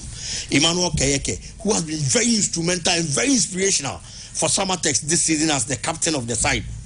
And so our quality now. And players whenever they are meeting their former clubs, especially when you feel say Ejumanan kameti mi a name one mama kwanya ona mama me call you know always wants to prove a point when they are meeting. Kayeke de side na eba. Samatex team has one of the strongest midfield in the Ghana Premier League. Ebiana won share. Uyi Kayeke free one ma. They have said without the use of defensive midfielder. Kroma help defensive midfielder to mini bo pa mi and sa branti ne ka ho. Na be ya do ma kina. Omunya bre no mo hwa branti no. Emmanuel Papa Okan is also available. Quality player. Obo center back in our Samatex this season. Kotoko midfield so yes, they have quality. But Kotoko losing quality one more midfield. Shaif Mohamed Epra. Or you're out. Richmond Lam Techina game no so you're out on to me Mobi. And I know the man here difficult the mass Kotoko because the engine our team be a midfield and the Kotoko midfield is broken. So that is where the problem is. Justice Blair mimi feel say obetimi aye adwuma no mfimfin ho. E dey ama coach that solidify the midfield and that position no. Coach no to pain bebre na amfa ne most position no. I am expecting say nyame yado match the defensive midfield role should be given to Justice Blair. Steven Dese Mukwala ho ne modern no wosoro. But this is in the goals do na wa hye na anya baba yara. Aya na ya we. It is say obo home crampo na. Unche den nya dibie bebre woni mu so obetimi am a lot of goals. And so our baba ya sports stadium. Kotoko very cautious with one player, Baba Musa Hamadu. He's very good and very deadly. Not forgetting even so say Usu. Say Kumasi Asante defensive line no. Etimi ye adwuma temi sa amran temi anyway. Na midfield no. Kotoko tibi control on results. It is a difficult game, Andy. But I'm expecting say energy no go bo Bechem United. Abrana Nieman Koye na players ni who say some ko lose wo Bechema ebe worsen the situation. E dey am Asante ko fa point by no. They should go into the game with that same energy nyame ya do machina. Omo timi yes anko dia at least a point. Ebe bo am Asante ko confidence no enso asan aba back. How to folk a difficult. Legon City's last 5 matches were the won lose bio. But we need 3 or draw 2. And also in a game because one neighbor home. It looks difficult for her to folk. Especially at this crucial moment. With team has a confidence. Or how I'm performing this time around her. Watara Bono, a third year Juma. But especially in away matches, Ghana Premier League, and it was said a bono. It's you coach. Nasa oba yen shedan cheye. Na hu tere ni ya. Said any bobo ni maybe a chama na watara wa hano. Asesa. It is a see and say, oh, you need a coach to bet me a selection back. You be never be any results the amount. And the money difficult and man had to folk. But I believe say a bad data has to be Lucy game no. Difficult game. Legon City's being a home side or upper hand. But I am seeing a draw. Double chance has yes for her to folk. Okay. Yeah, very so Christian. Waka Kotoko ni Samates no. This season 2 teams are double over Kotoko already. Yeah. Dreams are double over Kotoko. And then Swatrema are double over Kotoko. Yeah. Samates Eddie Betwaswa na in just 1 season. Yenya 3 teams are almost Kotoko back to back. They must avoid it. And you say and you say 1 season. Now team kesiye ti se Krobia Kumasi Asante Kotoko. Enya teams miensa almost back to back. Now we teams are teams na Kotoko na. These are teams that Kotoko should be able to manage and get results as quickly as possible. Dreams FC Swatremai any Samates back to back. But also Ghana Premier League table no so Andy Samates 49 points omni dikai after 26 games. Asante Kotoko to do baako 33 points. The points gap between Samates and Asante Kotoko as we speak now is 16 points and the gap no so. Enti enra metie prosperity ogum interview no. I was a bit sad. Kotoko any Samates bobo Kumasi Sports Stadium and the coach said say Kotoko start the game as underdogs. Yeah. Kotoko ni Samates Samates Ghana Premier League last year. Kotoko said 2-1 back to back. And just after 12 months, Kotoko a home game against Samates and Asante Kotoko is starting the game as underdogs. And I think say trend na ekono. Adeba kwa ha Krobia Kumasi Asante Kotoko ni say Biggie say won league table ni ya. Kotoko ashe 23 goals. They have considered 24. Kotoko goal difference as we speak now -1. They scored 23, they have considered 24. What the Samates the apart from points now, Samates way ahead of Kotoko no. Samates ashe 36, I consider 20. 18 ashe more goals than Kotoko. We consider fewer goals than Asante Kotoko. Samates goal difference is 16, Kotoko goal difference -1. And that is the rare picture of the 2 teams are Asia Kumasi Sports Stadium. Big Eddie Kaka even so say Usukran so say Samates one of their best players. Now when it is the reason why Samates and lead Ghana Premier League table no. I think their midfield is the best in the country. Kayeke Bona all bono. You wonder say was it the same Kayeke that played for Kotoko? Because now me an interview be or so an opportunity to say Obaba Kotoko. He will still come because he has a point to prove. as an unfinished business. And so I'm Kotoko, was a go on a ball free kick, Biche, Kotoko, Abra, Kotoko, Samatesono. I think he has scored against Kotoko this season. And Bona Kayake was high Manoro Kran, said without now Ubo Dino. So a centre back, centre back, central defender, and I'm converting into a midfielder. A Bastian defending protected shoulder now. I think so is the best in this country so far. Kotoko, any excuse be errors, no margin for errors near zero. Against amateurs at the Kumasi Sports Stadium, at all costs, they must play their A game and get the needed resource. House of Folk a ball at Legon Cities. House of Folk last game was a 3-1 win over Karela. That is the first time when House of Folk share Karela in the league. I think no about 9 previous games are now has in Timmy Shawomo. Now has also Timmy lose 3 matches at Tuaswa. No more here a win to reverse that trend, you know. That things that Bola House of Folk Botia Karela in there.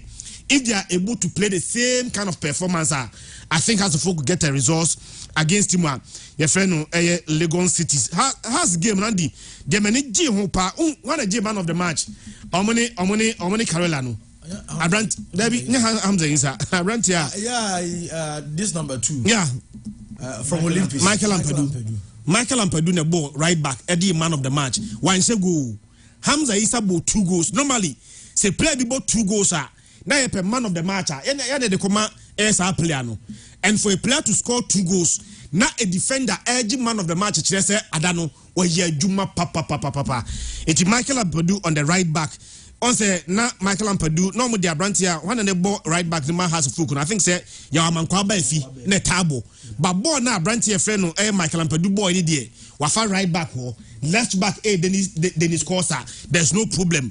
Baby I me problem or has a full ni say I think their centre back partnership no Tama Kevin Osasi be player no winning you know any a Kofia Besima and should that form partnership I that solid.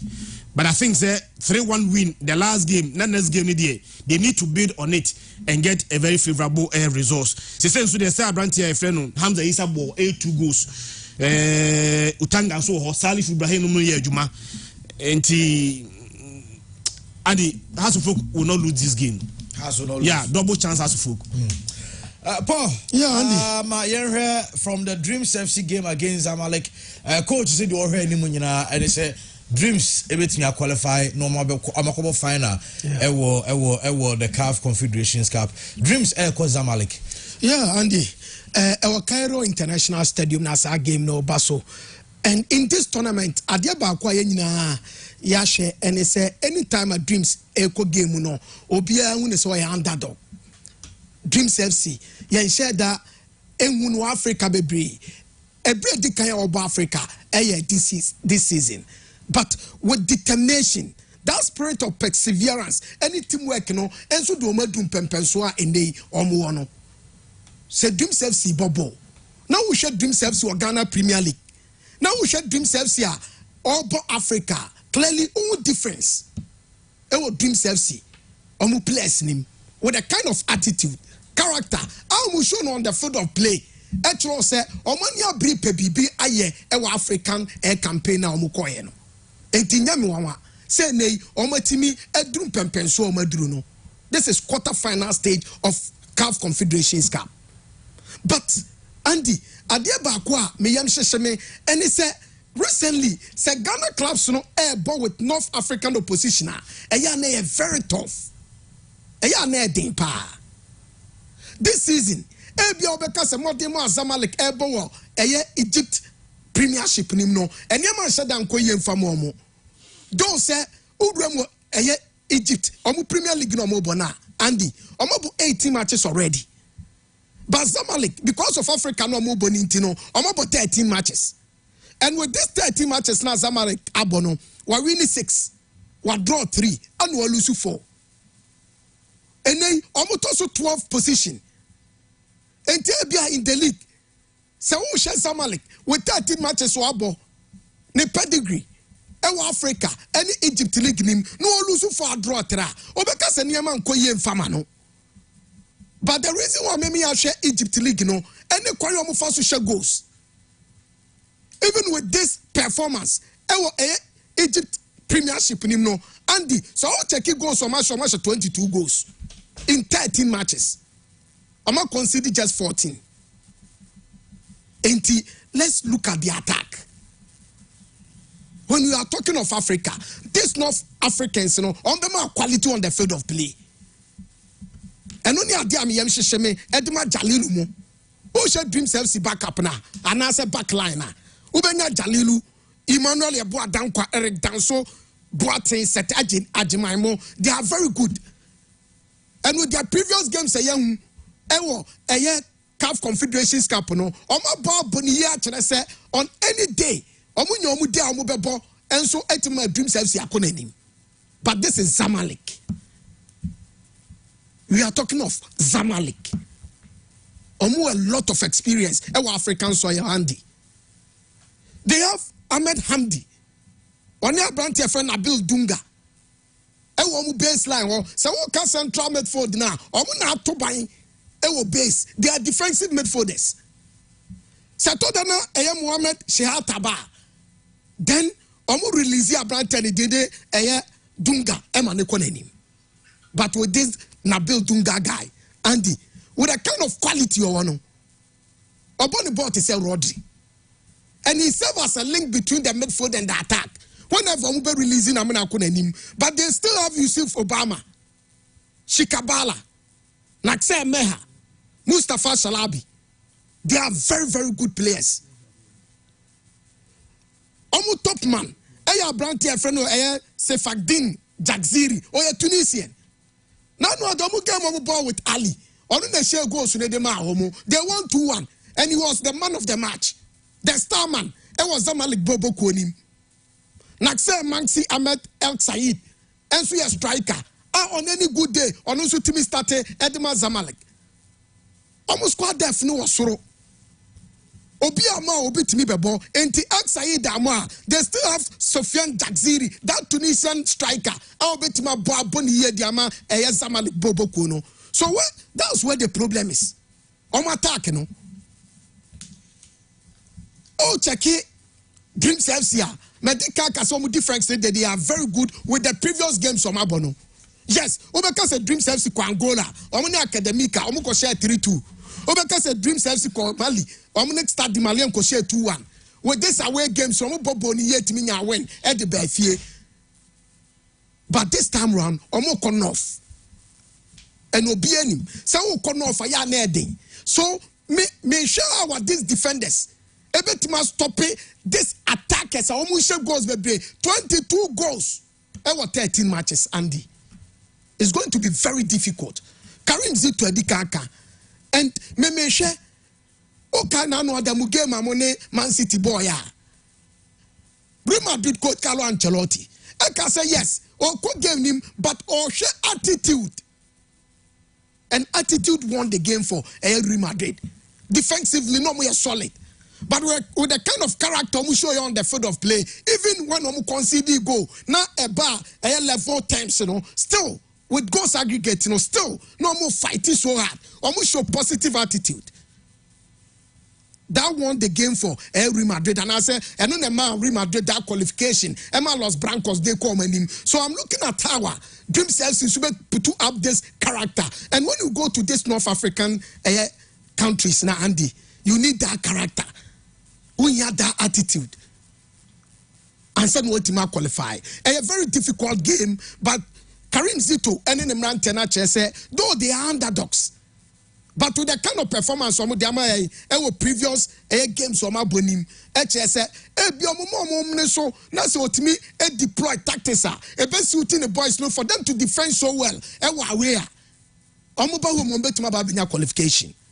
And to me, them free say with Karim Zito, with a kind of strategy system, I will be deployed on the field of play. No one will say, oh, by way.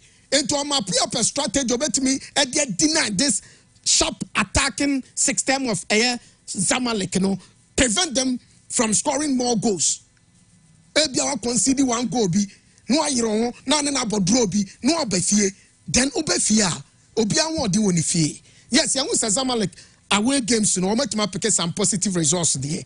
But Andy, a very difficult game in T.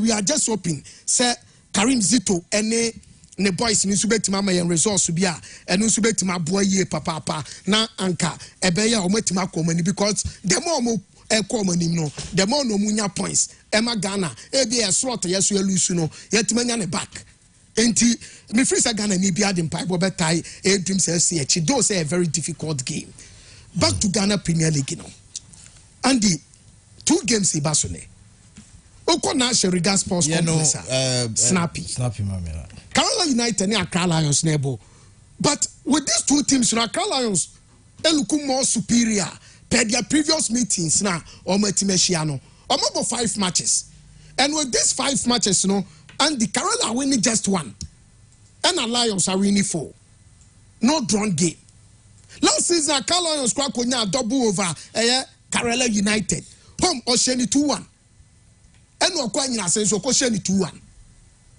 but the only problem at this season ebia me won say be dey ama Accra Lions na Sheriga Sports Complex wana Kerala United ekono na le rigu wono because Andy only said the last 5 matches Kerala United atra na Sheriga bono it has been very difficult for every team of Ghana Premier League so betima wuramu ho no matima ba benya win omni dream FC boss 0-0 Lagos City shomut omushe Lagos City 2-0 omushe Kotoko 1-0 omushe Kerala United ana yes Kerala SC 3-2 against Out of Lions enti whenever they are playing at home especially that grounds na Sheriga wono eya na ekoye de mo enti very very difficult sa Accra Lions betima wuram etima kwakonya win no ma continue that superiority omo Kerala United so me sure say o trans ya wie ya na yes the other matches no na che say ya human enti bo me da sepa ma me fa birthdays ba kum you no be so na afi ne sorry ma DJ website emeto aso emfa emetifo na Maxwell na yensen yan wo hye Morris wa was St Patrick's NMTC happy birthday Enfamaniti Mori sewa happy birthday enko Enfama from Maxwell and Asian and I see and wish you happy birthday. Have a wonderful one there. Okay, yan to aso dia happy birthday enko Emma ya Benedicta Bunsu donor friend God is me. Ya Benedicta Bunsu God is me and I don't want our friend way from Unia Akon and I say and wish you happy birthday. Yeah, happy birthday enko emfa emma. Sanso and now send the wafa say Leslie Boahema Menu Oko School was Solid Hope Academy Square and Leslie and so birthday to wish Leslie so a happy birthday. Okay, happy birthday to you and to Steve Gerard Katechie Otu Kosku was St. James Seminar SHS when you're 14 years and from Asanka the Boyosman and I see Steve Gerard Katechie Otu a happy birthday and so happy birthday and call Steve Gerard. Okay, have a nice one there. And also with the 1 week celebration of the late Opening Samuel Kuche Nyamia Admochna ewo Subua Asante Achim South ti Ninua ene Kwame Cash chairman of TTW group in TTW family ni nyina ena enye yi TTW abusuafo no ekwakoye 1 week TTW abusuafo no ekwakoye 1 week Nyamia Adoma eda ochna ewo eye Subua Asante Achim. Okay, and no ASD city. Once again, happy birthday to you, Morris Sewa. Morris Sewa said I'm from Maxwell and Asian. Morris Sewa was St. Patrick's NMTC and your birthday, happy birthday, and your number for so and so at the Maxwell and I see and wish you happy birthday. But one fancy Munaka and Fanka into no Yadiaka and Fanka. Okay, DJ website Eban Wabetwas the Akena Diaba. Birthday Nibio. My guys in Obako.